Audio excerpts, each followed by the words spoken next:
ॐ नमो भगवते वासुदेवाय। ॐ नमो भगवते वासुदेवाय। ॐ नमो भगवते वासुदेवाय। यः स्वानुभावम् अखिलं श्रुतिसारमेकम् आध्यात्मदीपम् अतितीर्षितां तमोऽन्धम् संसारिणां करुणयः पुराणगुह्यम् तं व्याससूनम् उपयामि गुरुं मुनीनां। नारायणं नमस्कृत्य नरं चैव नरोत्तमं देवीं सरस्वतीं व्यासं ततो जयमुदीरये। श्रवणतां स्वकथा कृष्ण पुण्यश्रवणकीर्तिनः हृदयन्तस्तो हि अभद्राणि विधुनोति सुहृतसताम्। नष्टप्रायेषु अभद्रेषु नित्यं भागवत सेवया भगवती उत्तम श्लोके भक्तिर्भवति नैष्टिकी। श्रवणतः श्रद्धया नित्यं गृणतश्च स्वचेष्टितं कालेन नातिदीर्घेण भगवान् विशते हृदि। कृष्णाय वासुदेवाय देवकी नंदनाय च नंदगोपकुमाराय गोविन्दाय नमो नमः। नमः पंकजनाभाय नमः पंकजमालिने नमः पंकजनेत्राय नमस्ते पंकजांग्रिये। जय श्री कृष्ण चैतन्य प्रभु नित्यानंद श्री अद्वैत गदाधरा श्रीवासादि गौर भक्ता वृंद। हरे कृष्णा कृष्णा कृष्णा हरे हरे हरे राम राम राम हरे हरे। हरे कृष्णा कृष्णा कृष्णा हरे हरे राम राम राम हरे हरे। हरे कृष्णा कृष्णा कृष्णा हरे राम राम राम हरे हरे। हरे हरे कृष्ण। कृष्ण प्रभु जी दंडवत प्रणाम। हरे कृष्ण प्रभु जी दंडवत। हरे कृष्ण प्रभु जी, दंडवत प्रणाम। हरे कृष्ण। तो कल हमने श्लोक क्रमांक 9 को लिया था, जिसमें हमने देखा कि नारद जी के प्रश्नों का उत्तर देना स्टार्ट कर रहे हैं ब्रह्मा जी। नारद जी ने प्रश्न पूछा था कि मुझे आत्मा और परमात्मा के तत्व के बारे में बताइए। क्या ये सृष्टि आप अकेले रच देते हैं, मकड़ी के समान, किसी बिना किसी के सहायता के? आपके पीछे का आधार क्या है? आप क्या किसी से सहायता ले रहे हैं? आपके ज्ञान का आधार क्या है? क्या कोई भी नहीं है आपके पीछे? आप अकेले करते सब। लेकिन आप जो इतनी कठोर तपस्या करते हैं, ये हमें मोहित कर देती है कि शायद आपके पीछे भी कोई है जिससे आप प्रसन्न करना चाहते हैं। तो इस तरह के प्रश्न पूछे थे नारद जी ने। उत्तर दे रहे हैं ब्रह्मा जी। 9वां श्लोक में बोलते हैं, ब्रह्मा जी ने कहा, हे मेरे वत्स, तुमने मुझ सहित सब पर करुणा करके ही ये सारे प्रश्न पूछे हैं, क्योंकि इनमें इनसे मैं भगवान के पराक्रम को बारीकी से देखने के लिए प्रेरित हूं। तो बहुत सुंदर श्लोक था, कल हमने चर्चा करी। तो 3 शब्द बोले ब्रह्मा जी ने, एक श्लोक में 3 शब्द बोले नारद जी को। उसमें बोलते हैं, कारुणिकास्येदम, आप करुणा करने वाले हैं सब पे। आप नारद जी करुणा करने वाले हैं। और कह रहे वत्स, आप मेरे वत्स हैं, मेरे पुत्र हैं। जैसे गाय को प्रिय होता है उसका बछड़ा, वैसे ही आप मुझे बड़े प्रिय हैं। ये इस वत्स कहने का उद्देश्य है। और सौम्य है। 3 शब्द बोले। ऐसे जनरली श्लोकों में ना एक ही शब्द किसी को संबोधन के लिए बोला जाता है, लेकिन इस श्लोक में 3 शब्द बोला गया है नारद जी को, क्योंकि इससे उनका प्रेम दिखा रहा है। और ये इतने प्रसन्न हो रहे ब्रह्मा जी इनके प्रश्नों से, नारद जी के, कि वो इतना उनको एक तो वत्स कह रहे हैं, कारुणिकास्येदम कह रहे हैं कि आप करुणा करने वाले हैं, और सौम्य हैं। आप सबके लिए कितना प्रेम विचार है आपका, कितने जीवों के ऊपर कितनी दया है जो आप इस तरह का प्रश्न पूछ रहे हैं। क्योंकि ब्रह्मा जी को मालूम है, नारद जी को ये मालूम है कि भगवान है सबके पीछे। फिर भी नारद जी ने प्रश्न पूछा है ब्रह्मा जी से। ये मालूम है ब्रह्मा जी को कि नारद जी को सब मालूम है, लेकिन नारद जी दूसरों पे करुणा करने के लिए ये प्रश्न पूछ रहे हैं, है ना।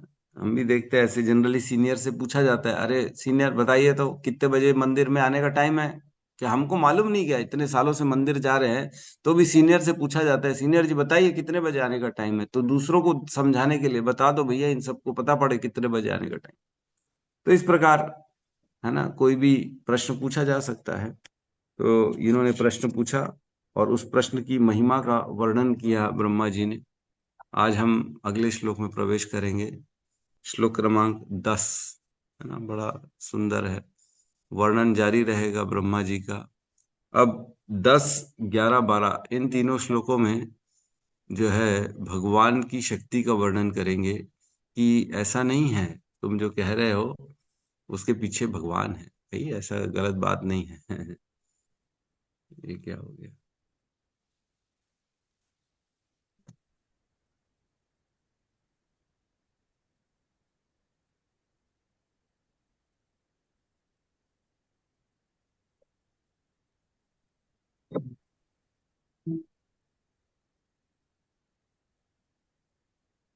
क्लियर है? जी प्रभु जी।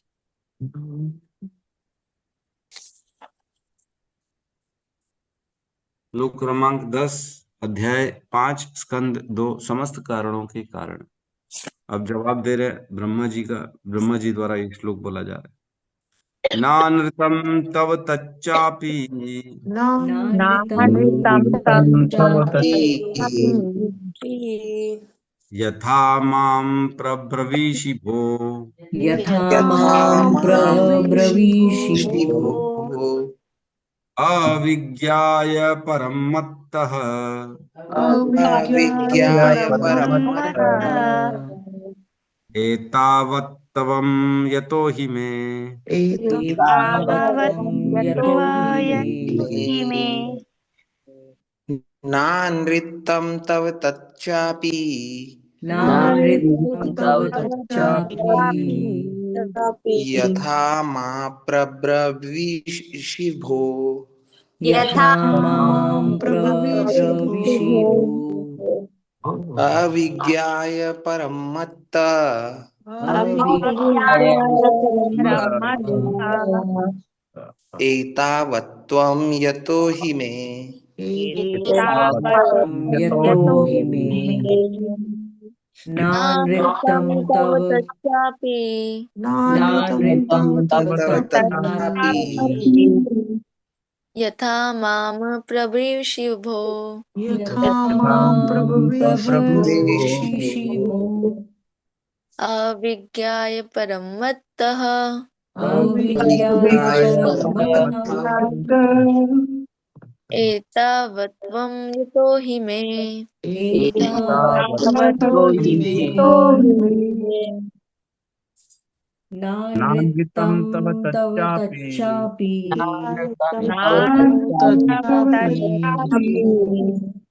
यथा मां प्रभविषि भो यथा प्रभविष्यभो अविज्ञाय परं मत्तः अविज्ञाय परमतः एतावत्त्वं यतो हि मे एतावत्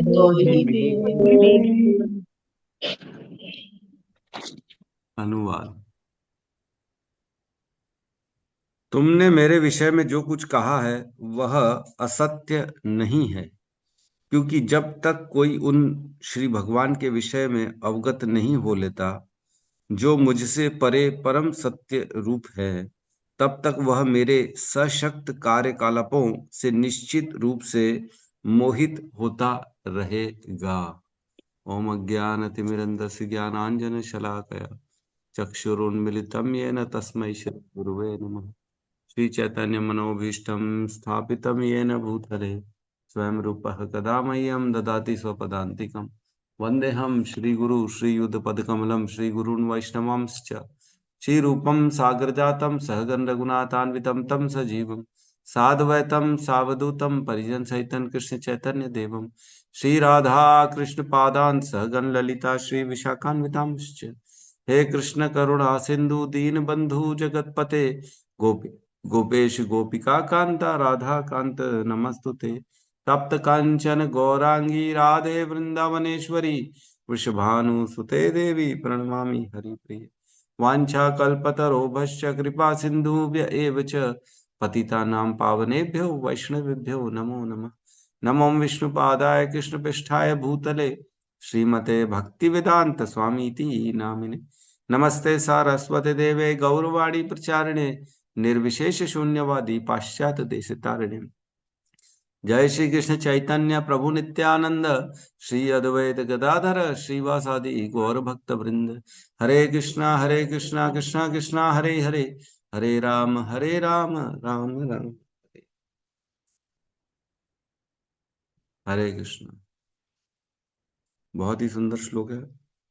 यहाँ पे कह रहे नानृतम तव तच्चापि। नानृतम असत्य नहीं है ना। नानृतम मतलब झूठ नहीं बोल रहे तुम, असत्य तो नहीं है, मतलब नहीं है झूठ, ये झूठ नहीं बोल रहे हो। तुमने क्या क्या बोला, नारद जी ने क्या क्या बोला कि एको सृजसी, आप अकेले ही क्या सबका सृजन करते हैं। एको सृजसी भूतानी, है ना, बोला था ना उन्होंने। कौन से श्लोक में बोला था? एको सृजसी, हाँ 4 नंबर में बोला था। एकः सृजसी भूतानी, क्या आप अकेले पूरी सृष्टि कर देते हैं? ऐसा पॉसिबल है क्या, है ना। और क्या क्या कहा था? उर्ण नाभिर इवाक्लम, आप क्या मकड़ी की तरह पूरी सृष्टि अकेले खुद बिना किसी की सहायता के कर लेते? उर्ण नाभि इवाक्लम। उर्ण नाभि हमने पढ़ा था, मकड़ी को उर्ण नाभि कहते हैं। उसके समान आप अकेले पूरी सृष्टि को करते, आप बिना किसी जो है अपना सहायता के करते हैं। और आप क्या हैं? अरे देवताओं में प्रमुख देवता हैं, आप सबसे पहला जन्मा जीव हैं। और क्या क्या बताया उन्होंने? और कहा आप तो सबका भूत और भविष्य जानते हैं, जैसे हाथ में रखा हुआ आंवला है, आपसे कुछ भी परे नहीं है। क्या कहा था? ना हम वेद पर ही अस्मिन, ना परम ना समम विभो, आपके परे कोई है ही नहीं, आप सबसे परम है, आपके समान भी कोई नहीं है। नाम रूप गौरैण भाव्यम, सद असत किंचित अन्यतः, कुछ भी नाम रूप गुण के द्वारा जो असत है और सत है, जो भी हमारे द्वारा जाना जाता है, वो आप ही ने तो उसको बनाया है, आपसे परे तो कुछ है ही नहीं, मतलब। और क्या कहते हैं? आंवले के समान, है ना। करामल करामल कर आमलक वत विश्वम, कर आमलक वत विश्वम, आमलक मीन्स आंवले की समान, यह पूरा विश्व आपके हाथ में है। तो इतना नारद जी ने बोला था। तो अब यहाँ कह रहे हैं नानृतम तव तच्चापि, वह सब झूठ नहीं है जो तुमने कहा, आंवले के समान ही दिखता है, मैं अकेले ही इस सृष्टि को करता हूं, सब असत्य नहीं। ऐसे क्यों बोले? ऐसे क्यों नहीं बोले तुम सही बोल रहे हो? ऐसे नहीं बोले कि तुम सही बोल रहे हो। Ripu, I am not getting this Mantra in my book. अब हम कैसा करें, आपकी बुक में नहीं है तो 2.10, है ना। तो नानृतम तव चच्चा भी, यह असत्य नहीं है, अर्थात यह सत्य भी नहीं है।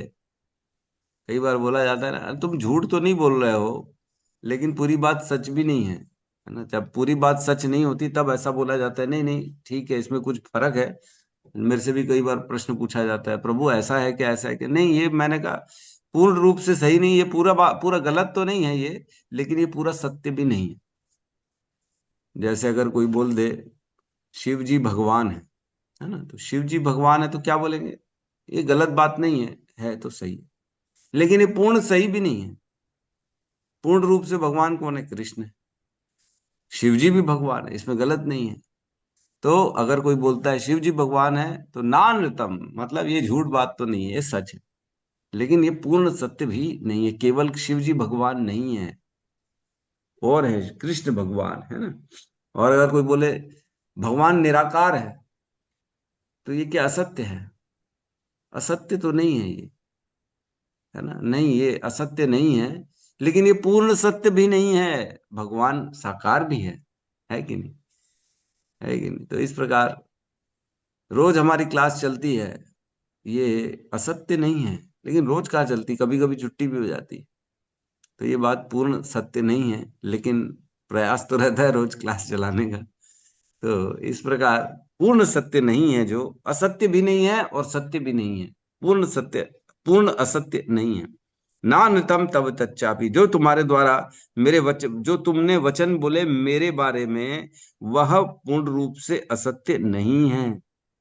मतलब स्वीकार कर रहे ब्रह्मा जी कि तुमने जो बोला है वो सही है, और क्या करें, यथा माम प्रब्रवीषि वो, यथा माम जिसमें मुझे ईश्वर के रूप में कहा गया है, हे पुत्र, भो मीन्स हे पुत्र, यथा माम प्रब्रवीषि मीन्स जिन वचनों में मुझे ईश्वर के रूप में तुमने वर्णन किया है, वह जो तुमने कहा है वो असत्य नहीं है ना।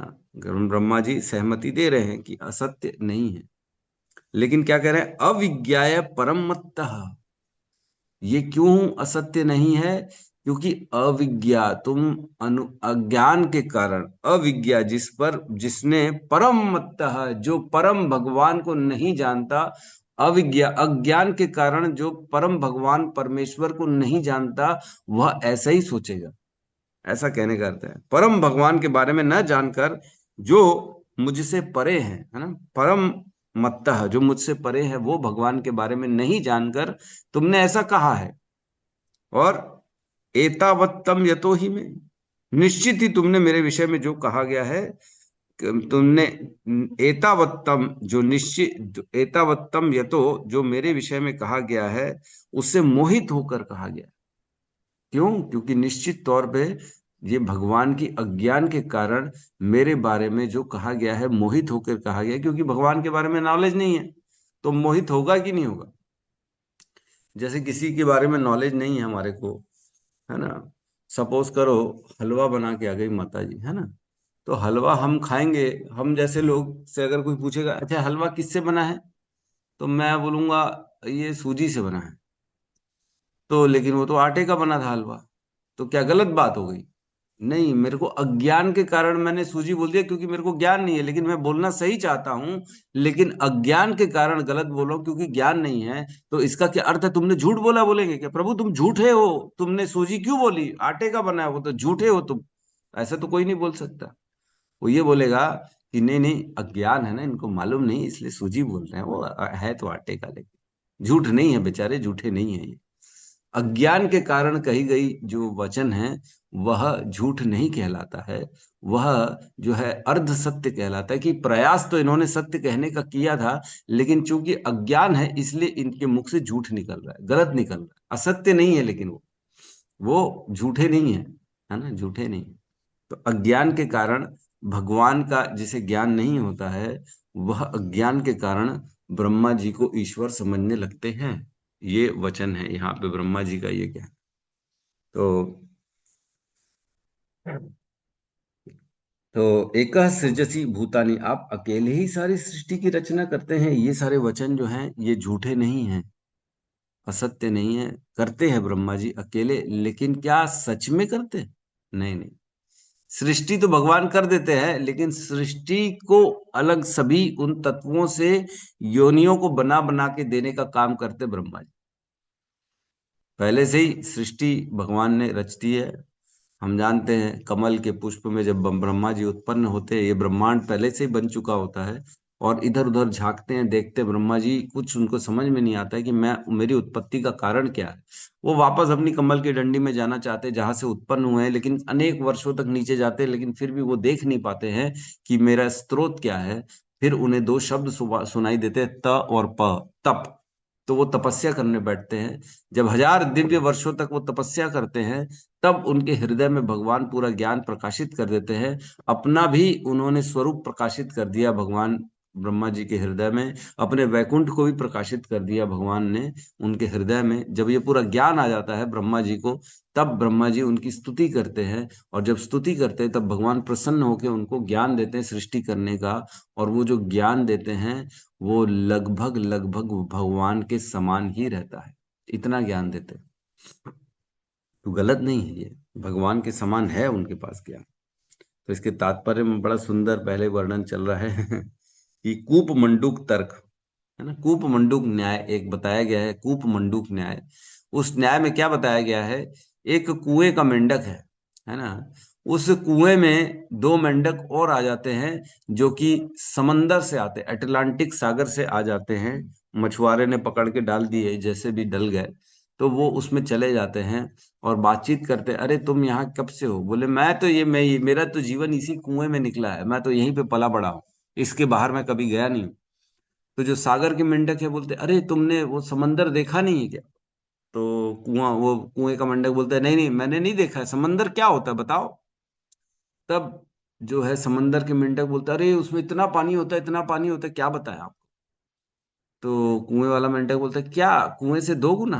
बोले नहीं नहीं और ज्यादा। बोले 5 गुना? नहीं नहीं और बोला 10 गुना? नहीं नहीं 100 गुना? नहीं नहीं और ज्यादा। अरे तो चल फेंकता है, झूठ बोलता है अगर। तो इस प्रकार मेंढक, जो कुएं का मेंढक है, वो कभी कल्पना भी नहीं कर सकता कि समंदर में कितना पानी होगा। क्या कभी सोच सकता है वो अपनी बुद्धि से, जिसने अपना पूरा जीवन एक कुएं में दे दिया, कि कुएं से कितना ज्यादा पानी होगा समंदर में? कोई कोई गिनती नहीं है।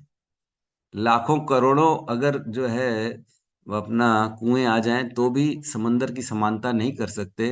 तो यह सोच सोच के बेचारा फुलाता रहता अपना पेट और आखिरी में मर जाता है ऐसा मेंढक, क्योंकि उसकी बुद्धि काम ही नहीं करती कि इतना पानी भी कैसे हो सकता है।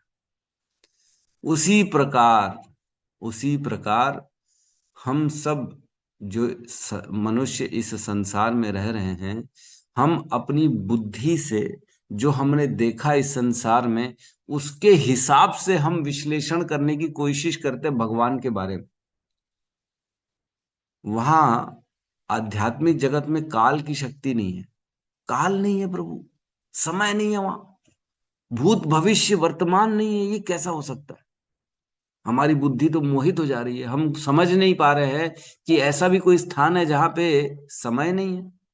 समय के बिना हमने कभी सोचा है ऐसा भी एक जगह है जहां समय नहीं है? भगवान के वहां पे समय ही नहीं है। काल के परे है भगवान का धाम। आध्यात्मिक जगत जो है वहां पे व्यक्ति कभी बूढ़ा नहीं होता। लेकिन लीलाएं रोज हो रही हैं, सुबह शाम रोज हो रही है। भगवान के साथ गौचारण पे जा रहे हैं बच्चे, भगवान के दोस्त, भगवान के माता पिता हैं वहां पे रोज, नंद बाबा, यशोदा और राधा रानी, सब वहां पे लीलाएं कर रहे हैं। लेकिन काल नहीं है, समझ के परे है। हमारी बुद्धि उस मेंढक की तरह है जो कुएं में रहती है, और वह कुएं के बाहर का सोच ही नहीं पाता है क्योंकि उसने कभी देखा नहीं है ऐसा। वैसे ही हम भी हैं। तो यहाँ कह रहे हैं कुएं की 4 दीवारी तथा वातावरण के भीतर रहने वाला मेंढक विशाल सागर की लंबाई चौड़ाई का अनुमान नहीं लगा सकता। ऐसे मेंढक को यदि विशाल सागर की लंबाई चौड़ाई बताई जाए तो पहले तो विश्वास ही नहीं करेगा, और ऐसा समुद्र हो सकता है, और यदि उसे आश्वस्त कर भी दे कि ऐसा समुद्र सचमुच होता है, तो वह मेंढक अपने पेट को फुलाकर कल्पना से उसे मापने का प्रयास करता है, जिससे उसका छोटा सा पेट फट जाता है और वह बेचारा वास्तविक समुद्र का अनुभव किए बिना ही मर जाता है। इसी प्रकार भौतिक वैज्ञानिक भी श्री भगवान की अचिंत्य शक्ति को अपने मेंढक सरीखे मस्तिष्क से तथा अपनी वैज्ञानिक उपलब्धियों के द्वारा माप कर चुनौती देना चाहते हैं, किंतु अंत में वे विफल होकर मेंढक की मौत मरते हैं। कितने लोग प्रयास करते हैं भगवान के बारे में बोलने का। कई लोग बोलते हैं अरे भगवान तो ऐसे हैं, भगवान शक्ति है, भगवान निराकार है। कई लोग बोलते हैं भगवान है ही नहीं भैया, ये सब फालतू की बात है। कोई भगवान वगवान नहीं है इस संसार में। नास्तिक लोग हैं, एथिस्ट लोग हैं। क्यों? क्योंकि उनकी इंद्रियां, उनकी बुद्धि ये ग्रहण करने में शक्तिशाली है ही नहीं कि भगवान है। भक्ति रसामृत सिंधु में एक श्लोक आता है, उसमें कहते हैं अतः श्री कृष्ण नाम आदि न भवेद ग्राह्यम इंद्रियो सेवान मुखै ही जीवादो स्वमेव स्फुरुत्याद। जो भगवान का नाम, अतः श्री कृष्ण नाम आदि, नाम गुण रूप लीला, भगवान का प्रसाद, भगवान के अन्य विग्रह सेवा, भगवान की धाम यात्रा, यह आदि में आ गया। सब कुछ आदि एक्सेट्रा में आ गया। जो भी यह सेवा करता है, भगवान का नाम जप करता है, भगवान का प्रसाद पाता है, भगवान की हाथों से विग्रह की सेवा करता है, भगवान के धाम जाता है अपने पैरों से चल के, अपनी इंद्रियों से बेसिकली भगवान की सेवा करता है। तो जनरली जब सेवा करता है तब उसके पहले उसकी इंद्रियां न भवेद ग्रहम इंद्रियो, वह इंद्रियां भगवान को ग्रहण करने में योग्य असक्षम है। जब तक भगवान की सेवा नहीं करी है, भगवान का नाम जप नहीं किया, तब तक हम भगवान को समझने में असमर्थ हैं। लेकिन जैसे ही करना चालू करते, सेवन मुखे ही जीवा दो, जब सेवा करना स्टार्ट करते हैं, जीव आदो, जीवा और आदि एक्सेट्रा से, जीवा से बोलेंगे, जीवा से प्रसाद ग्रहण करेंगे, नाक से भगवान के चरणों की तुलसी को सूंघेंगे, कानों से भगवान के नाम जप कीर्तन को सुनेंगे, कथाओं को सुनेंगे, हाथों से भगवान के विग्रह की सेवा करेंगे, पैरों से भगवान के मंदिर जाएंगे, धाम जाएंगे। जब ये हम करेंगे, अतः सेवान मुखे ही जीवादो, सेवा करते हैं अपने इंद्रियों से, तो क्या होता है, स्वमेव स्फुरत्यात्, खुद ब खुद भगवान अपने आप को प्रकाशित कर देते। भगवत गीता में कहते हैं, नाम प्रकाश सर्वस्य योग माया समावृता मूढ़ो एवं ना भी जानाति लोको मम अजम अव्ययम। मैं अपने आप को प्रकाशित ही नहीं करता हूं, ना हम प्रकाश सर्वस्य, सभी के बीच में मैं कभी प्रकाशित होता हूं भला? कभी नहीं होता हूं। भगवान बोलते हैं, ना हम प्रकाश सर्वस्य योग माया समावृता, मैं तो योग माया से ढका रहता हूं, लोग मुझे जान ही नहीं पाएंगे। कृष्ण आएंगे, लोगों को क्या लगेगा, अरे ये तो गौचारा करता है ना, ये ग्वाला है ग्वाला, ये कोई भगवान थोड़ी। तो दुर्योधन को उन्होंने अपना विशाल रूप दिखा दिया, 5 गांव जब लेने गए, तो भी दुर्योधन ने क्या बोला, ये मायावीर है, ये कोई भगवान नहीं है, ये तो छलिया है, इसको मैं बांधता हूं, रुको रुको। क्यों? क्योंकि भगवान योग माया समावृता, योग माया से ढके रहते हैं। मूढ़ो अयम ना भी जानाति, मूर्ख व्यक्ति मुझे नहीं जान पाएंगे। क्या नहीं जान पाएंगे? लोको मम अजम अव्ययम, सारे लोगों का स्वामी मैं हूं, अव्यय मैं ही हूं और कोई नहीं है। तो इस प्रकार भगवान को हम नहीं जान सकते। तो एक इसमें छोटी सी लीला का वर्णन है कि ब्रह्मांड में जो ये ब्रह्मा जी हैं, ये सबसे छोटा ब्रह्मांड है जिसमें चतुर्मुखी ब्रह्मा है। ऐसे अनेक अनेक ब्रह्मांड हैं जिसमें और बड़े बड़े, जितना बड़ा ब्रह्मांड उतने ज्यादा सिर होते ब्रह्मा जी के। 4 सिर, 8 सिर, 16 सिर, 100 सिर, 1000 सिर, लाख सिर, करोड़ सिर, ऐसे अनेक अनेक ब्रह्मा हैं जो अनेक ब्रह्मांडों में हैं। और सबके स्वामी कौन है? कृष्ण। सबको शक्ति कौन दे रहे हैं? कृष्ण। जैसे ब्रह्मा जी ने बताया कि ये पूरा विश्व कैसा है, ये पूरा ब्रह्मांड कैसा है, आंवले के समान है मेरे हाथ में। कर आमलक वत विश्वम, यह कर में, कर मीन्स हाथ में, आमलक वत विश्वम, ये पूरा विश्व आंवले के समान है मेरे हाथ में। तो यह विश्व भगवान की सांस से उत्पन्न होता है और वापस जब सांस लेते हैं तो खत्म हो जाता है। एक सांस से भगवान ब्रह्मांड प्रकट करते हैं और वही सांस जब खींचते हैं तब ब्रह्मांड नष्ट हो जाता है। वह जो आंवले के समान है, वह भगवान के लिए वो राई के दाने के समान है। वही ब्रह्मांड आंवले के समान है ब्रह्मा जी के लिए, और वही ब्रह्मांड भगवान के लिए राई के दाने के समान। तो कितनी असीम शक्ति है भगवान के पास। एक ब्रह्मांड नहीं, अनेकों ब्रह्मांड के स्वामी हैं। ऐसे अनेकों ब्रह्मा के स्वामी हैं भगवान। तो उनके बारे में अगर हम नहीं जानेंगे या कोई भी नहीं जानेगा तो ऑब्वियसली ब्रह्मा जी को ही भगवान मानेगा, है कि नहीं? ये रेफरेंस होता है, कंपैरिजन होता है। जिसका जितना नॉलेज, वह उतना ज्यादा अच्छे से गहरी बातों को जानता है। जैसे चींटी है इस कमरे के अंदर, किसी भी कमरे के अंदर, उस कमरे के अंदर वो जो चींटी है, वह कमरा उसके लिए कितना बड़ा है। अरे बाप रे, पूरा दुनिया है उसका वो कमरा, है कि नहीं? पूरा पड़ोसी अड़ोसी पड़ोसी, पूरा उनका प्रदेश पूरा रहता होगा उस कमरे में। कोई 4-6 मकान एक दीवार में होंगे, कोई दूसरे दीवार में होंगे, कोई इधर होंगे। वो लोग जाते होंगे छुट्टी मनाने, उस दीवार में जा रहे भैया आज छुट्टी मनाने, हफ्ते में, महीने में, है कि नहीं? तो वो एक कमरा चींटी के लिए पूरा एक देश के समान है, एक पूरा पृथ्वी के समान है। वहीं अगर एक कमरे में हम रहते हैं तो वो कमरा छोटा लगता है। अरे एक कमरे में क्या हम पूरा जीवन रहेंगे क्या? लेकिन चींटी रहती है। तो दोनों के बीच में अज्ञान ज्ञान का बड़ा भेद है। उसके अंदर ज्ञान है, इसके अंदर ज्ञान नहीं, इसलिए वह पूरे जीवन जो है अपने आप को उस कमरे में निकाल देती है। लेकिन व्यक्ति, वह कमरा छोटा सा लगता है, उसको लगता है मेरा तो पूरा पृथ्वी है।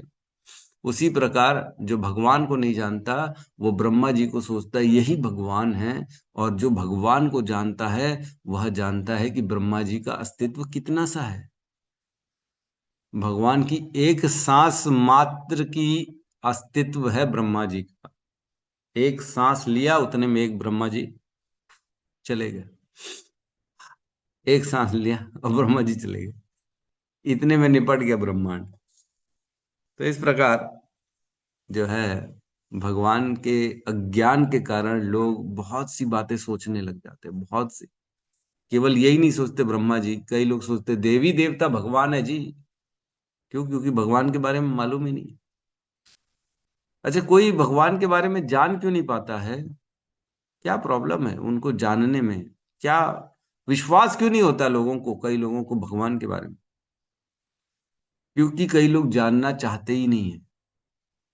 भगवान के बारे में जानेंगे तो उनको पता पड़ेगा, और उनको अनेक से फिर रूल्स रेगुलेशन मानने पड़ेंगे। उनको एकादशी रखना पड़ेगा, उनको दारू बंद करना पड़ेगा, खाना पीना बंद करना पड़ेगा, सुबह उठना पड़ेगा। क्यों? क्योंकि भगवान को मानेंगे तो भगवान के ग्रंथों को मानेंगे, भगवान के ग्रंथों को मानेंगे तो भगवान के ग्रंथों के अनुसार अपने जीवन को चलाना पड़ेगा। अरे छोड़ो जी, हमको मत बताओ। कई लोगों को बताया भी जाता है तो बोलता है, अरे मत बताओ, आप तो हमारा नॉनवेज बंद करा दोगे। अरे नॉनवेज बंद करा दोगे इसलिए सुनो ही मत।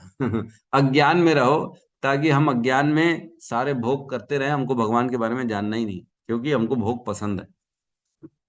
तो लोग जानना भी नहीं चाहते बेसिकली। लेकिन जो जानते हैं वो समझते हैं, और वो गहराई तक जाते हैं, और वो जानते हैं कि ब्रह्मा जी का अस्तित्व क्या है, ब्रह्मा जी कितने शक्तिशाली हैं और भगवान कितने शक्तिशाली हैं।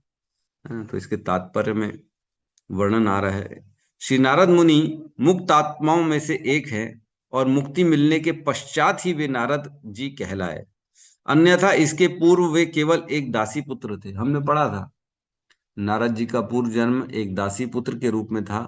जो दासी वैष्णव की सेवा करती थी, और वो पुत्र वैष्णव का उचिष्ट खाता था, और वह पुत्र उन वैष्णवों के साथ रहता था, उनके साथ सुनता था, उनकी कथाओं का, भगवान का ज्ञान के बारे में सुनता था। धीरे धीरे उनके हृदय में भगवान के प्रति प्रेम आ गया, और जब उनकी माता मर गई तो वो भगवान की तपस्या करने के लिए उत्तर की दिशा में चले गए थे, जिससे उनको भगवान की प्राप्ति हो गई। और नारद जी का दासी पुत्र के पीछे भी एक जीवन था। उनके पहले जीवन में वो एक गंधर्व थे, है ना। नारद जी का 2 जन्म पीछे वो एक गंधर्व थे, और वो गायन करते थे। जब गायन करते थे, तब एक बार वो गायन कर रहे थे और कुछ ऊट पटांग गा दिया उन्होंने। तब उनको ब्रह्मा जी ने श्राप दे दिया कि जा दासी पुत्र बन जा, क्योंकि तुमको ऊपर के लोकों में तुमको अकल नहीं है कैसा गाना गाना चाहिए। वो पूरी घटना पढ़नी पड़ेगी हमको, लेकिन बेसिकली उनको श्राप मिला था, तब वो दासी पुत्र बन गए थे, है ना। तो गंधर्व थे उसके पहले। तो ठीक है, यहाँ कह रहे हैं कि वो जब नारद बने, इनके इस नारद के पहले वो एक दासी पुत्र थे। यह प्रश्न पूछा जा सकता है कि नारद मुनि को परमेश्वर का ज्ञान क्यों नहीं था? क्या नहीं था नारद जी को परमेश्वर? और उन्होंने ब्रह्मा को परमेश्वर क्यों मान लिया था, जबकि वास्तविकता ऐसी न थी? प्रश्न बहुत इंपॉर्टेंट है कि नारद जी को क्या परमेश्वर का ज्ञान नहीं था? वो ब्रह्मा जी को परमेश्वर क्यों मान रहे हैं, क्यों ऐसा बोल रहे हैं? तो आगे आंसर देते हैं शीला प्रभुपाद। मुक्त आत्मा कभी ऐसे भ्रमक विचार से मोहित नहीं होता। कोई मोहित नहीं थे नारद जी, वो उनको सब मालूम था। तो फिर श्री नारद मुनि एक सामान्य अल्पज्ञ व्यक्ति की तरह इस प्रकार के प्रश्न क्यों पूछ रहे थे? क्यों ऐसा उन्होंने प्रश्न किया, एक हम जैसे बेवकूफों की तरह? नारद जी क्योंकि वो तो मुक्त आत्मा है। वह नारद जो समस्त ब्रह्मांड के ब्रह्मांड के बाहर आध्यात्मिक जगत और अन्य अन्य ब्रह्मांडों में भी जाने की शक्ति रखते नारद जी, वो भगवान के वैकुंठ जाते, कैलाश जाते, कहीं पे भी चले जाते हैं। उनको क्या पता नहीं है कि भगवान कौन है? ये सब हमें भ्रमित कर रहे हैं। तो आगे कर, तो फिर नारद मुनि एक सामान्य अल्पज्ञ व्यक्ति की तरह इस प्रकार प्रश्न क्यों पूछ रहे थे? ऐसा ही मोह अर्जुन को भी हुआ था, यद्यपि वे श्री भगवान के नित्य सखा थे। अर्जुन या श्री नारद मुनि जैसा मोह श्री भगवान की इच्छा से उत्पन्न होता है। ये बहुत इंपॉर्टेंट पॉइंट है कि नारद जी को ऐसा मोह क्यों उत्पन्न हुआ। ये भगवान जी की इच्छा से उत्पन्न होता है, जिससे कि अन्य अमुक्त बद्ध व्यक्ति भी श्री भगवान के वास्तविक सत्य तथा ज्ञान की अनुभूति प्राप्त कर सके। अन्यों के लिए प्रश्न पूछवाया जाता है। हम जैसे बद्ध जितने लोग हैं, हम लोगों के लिए प्रश्न पूछवाया गया है नारद जी से कि आप पूछेंगे तो हमको उत्तर मिलेगा। और जब ब्रह्मा जी के मुख से सुन के हम उसको तो फिर चैलेंज कर ही नहीं सकते। ब्रह्मा जी ने बोल दिया तो कोई काट सकता है क्या उनकी बात? नहीं काट सकता।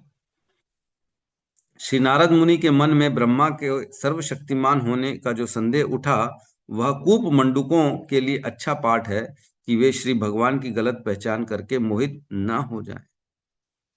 मोहित ना हो, इसलिए ये प्रश्न पूछवाया जा रहा है। ठीक है, तो इसमें अन्य भी श्लोक, इसमें अन्य भी वर्णन है, जैसे युधिष्ठिर और प्रभु श्री राम के राज्य का वर्णन है। जैसे कई लोग बोलते हैं युधिष्ठिर का राज्य राम राज्य से श्रेष्ठ था, है कि नहीं? है, हमने पढ़ा युधिष्ठिर का राज्य में इवन देवता तक चाहते थे कि हम पृथ्वी में आए, युधिष्ठिर का राज्य में हम भी रहें। इतना सुंदर राज्य उन्होंने किया धर्म के अनुसार। तो उस स्थिति में क्या युधिष्ठिर राम से श्रेष्ठ हो गए? क्योंकि उन्होंने अच्छा राज्य किया, राम से ज्यादा अच्छा राज्य किया, तो क्या श्रेष्ठ हो गए? नहीं नहीं, ये तो केवल मोहित करने के लिए है। जो नहीं समझेगा, अल्पज्ञ होगा, वो मोहित हो जाएगा इन सब बातों से। वो युधिष्ठिर को श्रेष्ठ मानने लगेगा राम से। जिस प्रकार आज भी बोलते हैं कि राम में शक्ति नहीं थी क्या सीता को बचाने की, तो भगवान कैसे हो गया वो? क्या शक्ति नहीं थी? क्या राम में शक्ति नहीं थी युधिष्ठिर से ज्यादा अच्छा राज चलाने की? तो युधिष्ठिर क्यों, राम को क्यों श्रेष्ठ बोले? हम युधिष्ठिर को श्रेष्ठ बोलेंगे। उसी प्रकार लोग क्या कहते हैं, राम ने सीता को नहीं बचाया तो क्या राम भगवान हो गया? राम भगवान नहीं है। जिसने अपनी पत्नी को नहीं बचा पाया वो कैसे भगवान हो गया? तो ये केवल लीलाएं हैं, केवल अब अल्पज्ञ लोगों को फंसाने के लिए ये सब कार्य किए जाते हैं, ताकि वो ऐसा ही सोचते रहे कि भगवान नहीं है, वो एक साधारण मनुष्य है। तो इस प्रकार का विचार डालने के लिए हमारे हृदय में ये सारा कार्य होता है। और यहाँ पे कह रहे हैं तुम झूठ नहीं बोल रहे हो, तुम क्योंकि असत्य, तुम्हारे को ज्ञान नहीं है, अज्ञान अविद्या के कारण ऐसा कह रहे हो कि मैं भगवान हूं। और ये ठीक भी है, गलत भी नहीं है तो ठीक भी नहीं। ठीक है, तो ये श्लोक में यहाँ तक वर्णन है। हम अगले श्लोक को थोड़ा सा ले ही लेते हैं क्योंकि समय है, पूरा तो नहीं हो पाएगा, बट ठीक है पढ़ लेते हैं, समय है।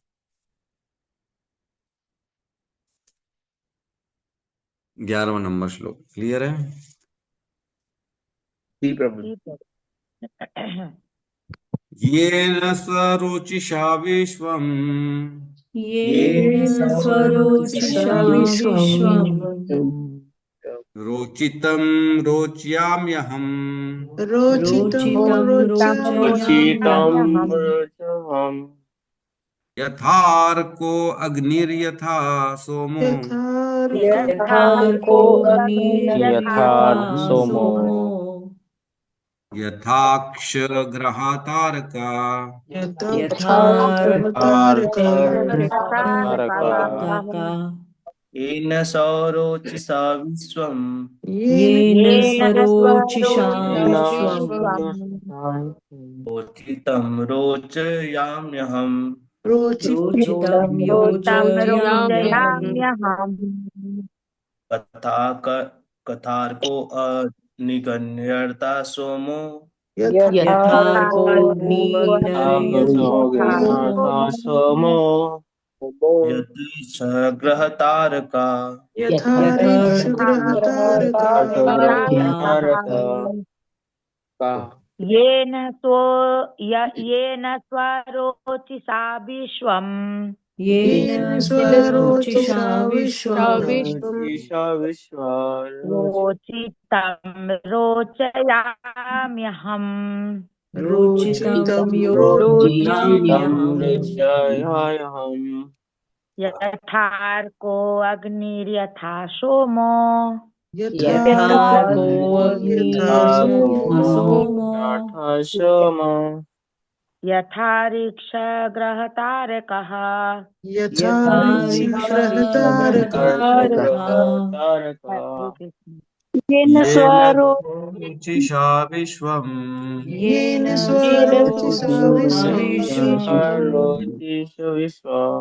रोचितं रोचयाम्यहम् रोचितं रोचयाम्यहम् यथार्को अग्निर्यथा सोमो यथार्को अग्निर्यथा सोमो यथा सोमो तथा रक्ष ग्रहतारका यथर्क्षग्रहतारका तारका तेन स्वरूपा विश्वम् येन स्वरोचिषा विश्वम् रोचितं रोचयाम्यहम् रोचितं रोचयाम्यहम् यथा अर्को अग्निर्यथा सोमो यथार्कोऽग्निर्यथा सोमो यथर्क्षग्रहतारका यथार्क्षग्रहतारका। धन्यवाद। श्री भगवान द्वारा अपने निजी तेज ब्रह्म ज्योति से की गई सृष्टि के पश्चात मैं उसी प्रकार सृजन करता हूँ जिस प्रकार की सूर्य द्वारा अग्नि प्रकट होने के उपरांत चंद्रमा, आकाश, प्रभावशाली ग्रह तथा टिमटिमाते तारे भी अपनी चमक प्रकट करते हैं। तो मैं बताया अब 3 श्लोकों में वर्णन कर रहे हैं यहाँ पे ब्रह्मा जी कि मैं जो करता हूं वो मेरी शक्ति से नहीं करता हूं। मेरे पास जो शक्ति आती है वो भगवान से आती है, उसी से मैं सारे कार्य करता हूँ। यद्यपि तुमको ऐसा लगता है कि मैं कर रहा हूं, क्योंकि तुमको मालूम ही नहीं ना पीछे मेरे सपोर्ट किसका है। जिस प्रकार कई बार ऐसा होता है, गली के गुंडे को नेता का सपोर्ट रहता है, हैं? तो वो अपने आप को बहुत बड़ा दबंग समझता है। अरे अरे तुम ये नहीं जा, तो लोग, कई लोग, इसको सपोर्ट है किसका, ये इतना किसके बल पे उचकता है, दम क्या है, इसको कौन दे रहा है पीछे से सपोर्ट। तो मालूम नहीं रहता लोगों को। तो जिनको मालूम नहीं लगेगा यही शक्तिशाली है भैया, लेकिन जिनको मालूम है तब वो समझ जाएंगे कि इसके पीछे का सपोर्ट किसका है। तो यहाँ अब ब्रह्मा जी अपने पीछे के सपोर्ट के बारे में बता रहे कि मुझे सपोर्ट किसका है, मैं किसके बदौलत सारा कार्य कर पा रहा हूं। तो कह रहा है ये न स्वरोचिषा विश्वम, ये न स्वरोचिषा। स्वरोचिषा, स्वरोचिषा का अर्थ क्या है? स्व मीन्स खुद से, रोचिषा मीन्स मतलब ज्योति प्रकट करना, है ना, खुद से, जो अपने अंदर अपने आप से जो अपने तेज को प्रकट करता है। स्वरोचिषा, खुद के शरीर से, खुद के वपु से वह जो व्यक्ति तेज को प्रकट करता है उसे स्वरोचिषा कहते हैं। तो भगवान जो हैं वह अपने ही शरीर से एक प्रकाश को उत्पन्न करते हैं जिसे ब्रह्म ज्योति कहा जाता है। वह ब्रह्म ज्योति ही पूरे आध्यात्मिक जगत को रोशनी देती है। वहां पे न तद भास्यते सूर्यो न शशांको न पावकः यद गत्वा न निवर्तन्ते तद धामम परमम मम। भगवान भगवत गीता में कहते हैं मेरे धाम में आने के बाद कोई वापस नहीं आता, और उस धाम में जो है न चंद्रमा है, न सूर्य है, न अग्नि है, वहां किसी का भी प्रकाश नहीं है। मेरे आध्यात्मिक जगत में जो परम धाम है वहां पे, तो भगवान के धाम में सूर्य नहीं है, सूर्य नहीं है, अग्नि नहीं है, चंद्रमा नहीं है। तो क्या सूर्य नहीं है वहां पे? नहीं, सूर्य है, लेकिन वहां जो प्रकाश है वो प्रदान करने वाला भगवान का वपु है। जैसे हमारे यहाँ सूर्य प्रकाश प्रदान करता है, वहां पे भगवान का वपु, भगवान के शरीर से एक तेज प्रकट होता है जिसे ब्रह्म ज्योति कहते हैं, जो पूरे आध्यात्मिक आकाश को प्रज्वलित कर देता है, प्रकाशमान कर देता है। तो हमारा जो भौतिक जगत है यहाँ पे वो प्रकाश नहीं आता क्या? नहीं आता। जिस प्रकार सूर्य की रोशनी को बादल रोक देते, कई बार बादलों के कारण प्रकाश ही नहीं आता, कई बार देखा गया है, बारिश हो जाती है, अरे प्रभु सूरज ही नहीं निकला 2-3 दिन से। तो क्या सूरज निकला नहीं है क्या? अरे सूरज तो अपनी जगह है, लेकिन उसको ढक दिया है बादलों ने, इसलिए बादल के कारण हमारे स्थान में वो प्रकाश नहीं आ पा रहा है। समझ पा रहे हैं? मेरे ख्याल से इजी है, लैंग्वेज तो कोई बड़ा हार्ड नहीं है ये। जिस प्रकार कई बार सूर्य की रोशनी नहीं आती हमारे शहर में, हमारे घर में, क्यों? क्योंकि बादलों ने ढक लिया है, तो इसका मतलब ये नहीं है कि सूरज निकला ही नहीं है, सूरज अपने स्थान पे है। सूरज यद्यपि वैसे ही रोज की तरह अपने स्थान में प्रकाशमान है, लेकिन हमारे घर में रोशनी नहीं आ रही, क्योंकि बादलों से वह आच्छादित हो गया, ढक गया है। उसी प्रकार भगवान की ब्रह्म ज्योति पूरे इस सृष्टि में प्रज्वलित है, लेकिन बद्ध अवस्था जो ये भौतिक संसार है वो उसको एक बादल ने ढक लिया है, इसलिए वहां पे ये आध्यात्मिक जगत की ब्रह्म ज्योति नहीं आ पाती। और इस भौतिक संसार में इसलिए सूर्य की रोशनी आवश्यकता है, क्योंकि भगवान की ब्रह्म ज्योति आती नहीं, यहाँ पे बादलों से ढका हुआ है। और वो बादलों के नीचे जो है महाविष्णु लेटे रहते हैं कारण सागर के ऊपर, और उसके नीचे पूरा जो है ये भौतिक संसार रहता है ना। किसी दिन समझाएंगे हम इसको भी। तो कहते हैं 1/3 भौतिक संसार है और 3/4 जो है, 1/4 भौतिक संसार है और 3/4 जो है आध्यात्मिक जगत। जिस प्रकार पृथ्वी में बोलते हैं ना 1/4 जो है लैंड है और 3/4 वाटर का हिस्सा है, ऐसा बोलते हैं ना। समुद्र 3/4 हिस्से में रहता है और जमीन केवल 1/4 हिस्से में है इस पृथ्वी में। उसी प्रकार पूरी सृष्टि में 3/4 आध्यात्मिक जगत है और 1/4 भौतिक जगत। और 1/4 भौतिक जगत में अनेक ब्रह्मांड है, अनेक ब्रह्मांड। कितने ब्रह्मांड है? जितने अटलांटिक सागर में बुलबुले हैं उतने ब्रह्मांड। कितने ब्रह्मांड? रे बाप रे प्रभु, क्या बता रहे हो, इतने? हाँ इतने। जब हम कई बार देखते हैं महाविष्णु का फोटोग्राफ, तो कितने से बुलबुले निकलते रहते, बुलबुले ऐसे निकलते रहते उनके, अनेक निकलते रहते ब्रह्मांड उनके शरीर से। अब हम अपनी बुद्धि से उनकी शक्ति के बारे में सोच भी नहीं सकते कि भगवान कितने शक्तिशाली हैं, है कि नहीं।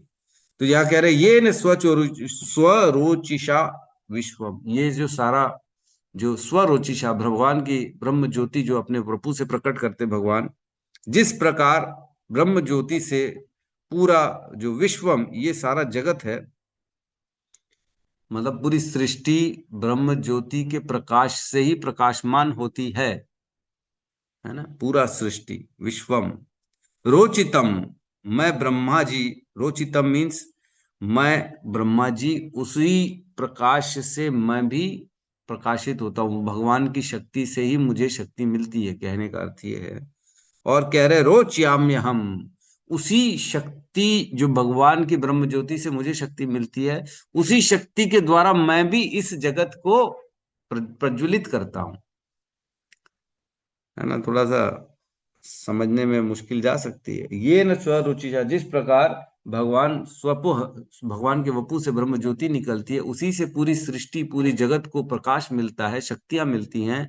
वह शक्ति को पहले मैं प्राप्त करता हूं, रोचितम मैं भी उसको प्राप्त करता हूं, और रोच्याम्य हम, उसी शक्ति से फिर मैं भी दूसरों को प्रकाशित कर देता हूं। मतलब भगवान की शक्ति पहले होती है, उससे पूरा ब्रह्मांड भगवान बनाते हैं। उसी ब्रह्मांड जो बना बनाया भगवान है, उसी ब्रह्मांड से भगवान की शक्ति के द्वारा ब्रह्मा जी थोड़ा बहुत 19-20 करके सबको योनियां प्रदान करते हैं। वह इस जगत को प्रकाशित कर देते हैं बेसिकली। जिस प्रकार अगर एक कमरे में सारा सामान रखा हो और लाइट नहीं है, एक कमरा है, मैंने बुलाया हमारे जो है इस ग्रेस अनिल प्रभु को बुलाया, है ना, और एक कमरे में सारा सामान रखा है लेकिन लाइट बंद है, अंधेरा है, कुछ दिख नहीं रहा है उसमें। मैंने बोला अनिल प्रभु ये सारा सामान है इसमें, तो बोले कहाँ है, मेरे को तो दिख नहीं रहा। मैंने कहा पता पड़ जाएगा आपको, मैं बता रहा हूँ, यहाँ पे चले जाना, सीधे में हाथ में सबसे पहले लाइट है, लाइट का बटन है, उसको स्विच ऑन कर देना तो सारा सामान आपको दिखना चालू हो जाए। तो अनिल प्रभु गए और उन्होंने लाइट ऑन कर दी और सारा सामान प्रकाशित हो गया। अरे वाह, इसमें तो जो है पूरा कंप्लीट है, पूरा कंप्लीट बंगलो है, इसमें फर्नीचर भी है, टीवी भी है, मोबाइल भी है, कंप्यूटर भी है, वाह वाह वाह बहुत सुंदर। तो क्या वो पहले सामान नहीं था? सामान तो पहले से था, लेकिन दिख नहीं रहा था। प्रकाशित था क्या? प्रकाशित नहीं था। तो प्रकाशित किसने किया? प्रकाशित तो अनिल प्रभु ने किया। तो क्या सारा सामान अनिल प्रभु ने प्रकट किया? नहीं, सारा सामान अनिल प्रभु ने प्रकट नहीं किया। लेकिन दिख तो रहा है कि इन्होंने प्रकाशित किया, इसलिए हमको दिख रहा है कि इन्होंने प्रकट किया। उसी प्रकार सारा संसार भगवान बनाते हैं, लेकिन उसको प्रकट, उसको जागृत, उसको कौन करता है? ब्रह्मा जी केवल उसमें प्रकाश डाल के उसको दोबारा सृष्टि को प्रकाशित कर देते। तो इसलिए रोच्याम यहम, मैं उनको उन्हीं की शक्ति के द्वारा इस सारी सृष्टि को केवल प्रकाशित कर देता हूं, मेरा खुद का कुछ नहीं। मेरे को वो शक्ति देते हैं, उससे मैं कर पाता हूं। और कैसे क्या करें?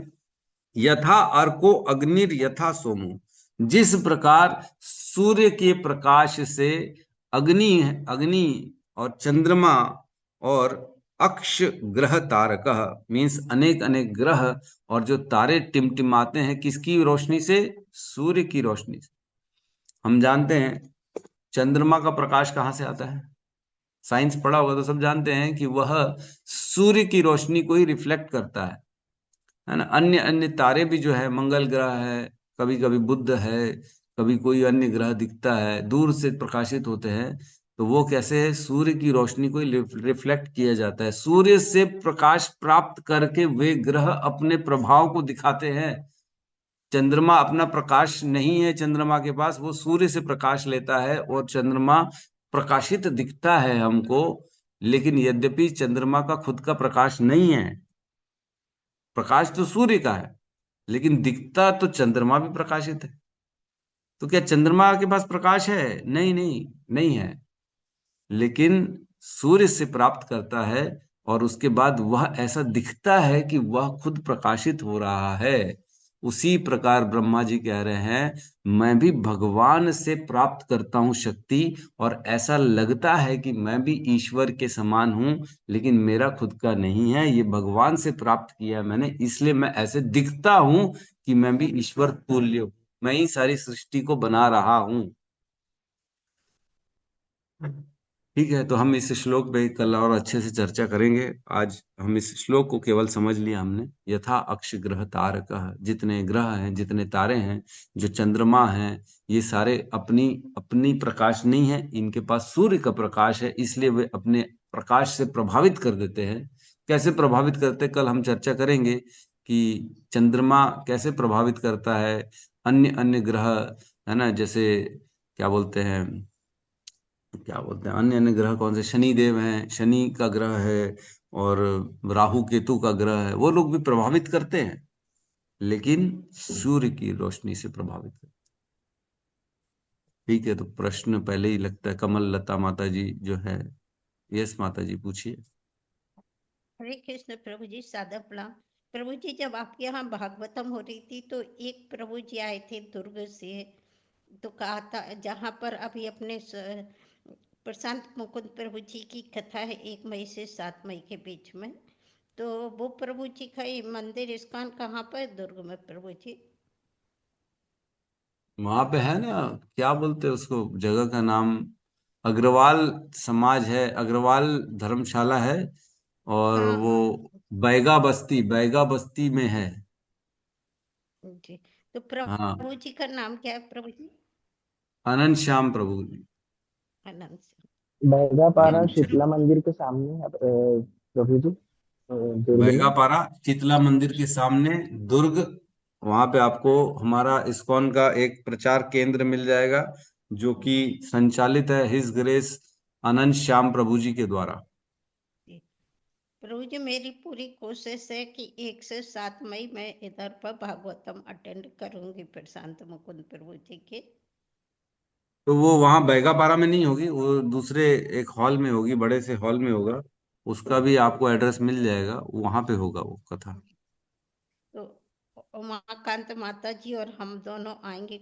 कोशिश पूरी है प्रभु जी, 1% है कि आने में दिक्कत हो जाए, क्योंकि मैं अकेली आऊंगी। और अभी हम प्रभु जी, मैंने 16 तारीख को अपने परम पूज्य गुरु महाराज जी के दर्शन किए थे। काफी देर तक हमारे पास बैठ रहे प्रभु जी गुरु महाराज जी।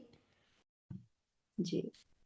12वें स्कंद में जो है, हमारे वेद व्यास जी एक श्लोक लिखते हैं, वह मतलब क्या बोलेंगे, बहुत सॉलिड श्लोक है, प्रहार करने वाला श्लोक है सभी पे, जो अन्य अन्य शास्त्रों का वर्णन करते हैं, है ना।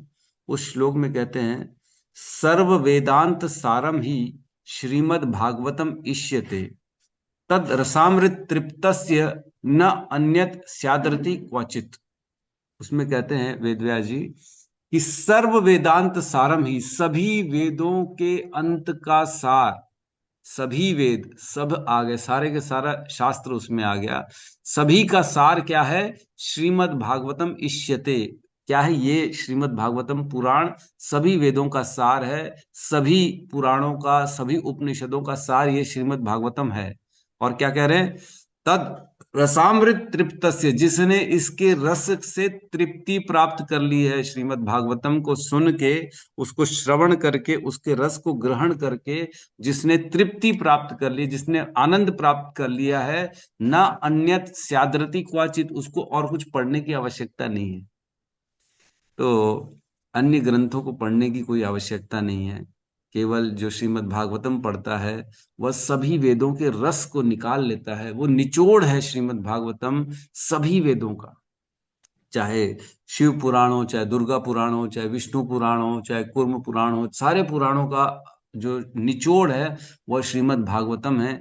क्योंकि जो वेद व्यास जी ने सभी पहले पुराण लिखे, 17 के 17 पुराण लिख लिए, लेकिन वो अतृप्त थे, तब उन्होंने 18वां पुराण श्रीमद् भागवतम को दोबारा से उसको एडिट किया और उसमें केवल और केवल भगवान की भक्ति डाली।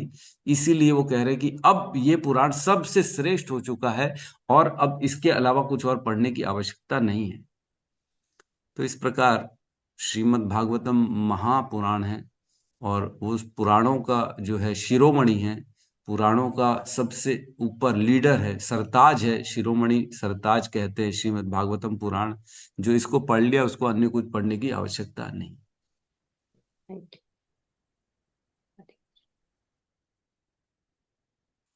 सुन पा रही है उर्जेश्वरी माता जी? कहीं गायब हो गई क्या? नहीं जी सुन प्रभु, आपका म्यूट। प्रभु जी समझ में आया, बिल्कुल जी। धन्यवाद धन्यवाद।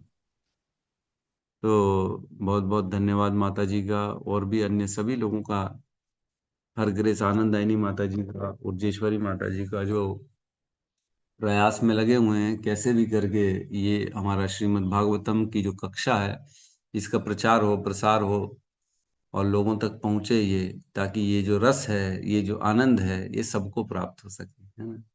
और भी लोग हैं, ऐसा नहीं, सभी लोग अपने लेवल पे प्रयास कर रहे हैं कैसे भी करके लोगों को जोड़ने का। तो लोग जुड़ भी रहे हैं, हम देख भी रहे हैं, लोगों को आनंद भी मिल रहा है, लोग समझ भी पा रहे हैं, ज्ञान भी आ पा रहा है। क्योंकि ना ज्ञान देने वाले बहुत कम हैं। जो शुद्ध ज्ञान है, भक्ति का ज्ञान है, वो मिल नहीं रहा आजकल कहीं पे भी। सब लोग अपना ही लगे पड़े हुए हैं, अपनी अपना प्रचार चल रहा है, अपना ही एक अलग ग्रुप बना के अपना पर्पस बना रहे हैं, अपना मंदिर बनाना है, अपना ये बनाना है, अपना वो बनाना है। लेकिन भगवान के ज्ञान के बारे में कोई बात नहीं कर रहा। भक्ति कैसे होगी, हृदय कैसे शुद्ध होगा, कैसे हमारा जीवन यह सफल होगा, इसकी बात कोई नहीं कर रहा। तो ये कैसे होगा? जब हम रोज कक्षा में आएंगे, जब ज्ञान अर्जित करेंगे, तब हमारा जीवन सफल होगा, अदरवाइज नहीं होगा। यस श्वेता माता जी कहिए। हरे कृष्ण प्रभु जी, दंडवत प्रणाम। प्रणाम माता जी। प्रभु जी ये बोला नाम के प्रभु जी एक जुड़े हुए हैं, 2-3 दिन से जुड़ रहे हैं, बट उनके बोल नहीं पाऊंगा बोल रहे हैं, सर्दी की वजह से गला बैठे हुए हैं उनका। वो अभी 2-3 दिन से जुड़ रहे हैं, मैं नहीं बोली, आज बता रही हूँ आपको।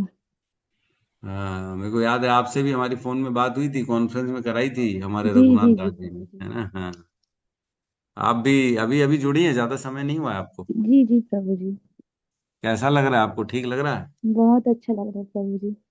अच्छा, हरि बोल। आईसीएफ फोरम करके क्लास में जुड़ी हुई। हरे हरे कृष्णा हरे कृष्णा, कृष्णा हरे कृष्ण कृष्णा, कृष्ण हरे हरे हरे राम हरे राम हरे राम हरे राम, हरे राम राम, हरे राम, राम राम राम राम, राम हरे हरे हरे। हरे। ग्रंथराज श्रीमद् भागवतम की जय। जय सद्गुरु श्रील हरे प्रभुपाद की जय। जय जय गौर प्रेमानंदे। हरि हरि हरे बोल। हरे हरे बोल। हरे बोल हरे हरे प्रभु जी, कृष्णा दंडवत प्रणाम सभी वैष्णवों को, हरे ललित कृष्णा वैष्णव सारे को। भक्तजनों को। हरे कृष्णा। हरे हरे कृष्णा प्रभु जी, हरे दंडवत प्रणाम। हरे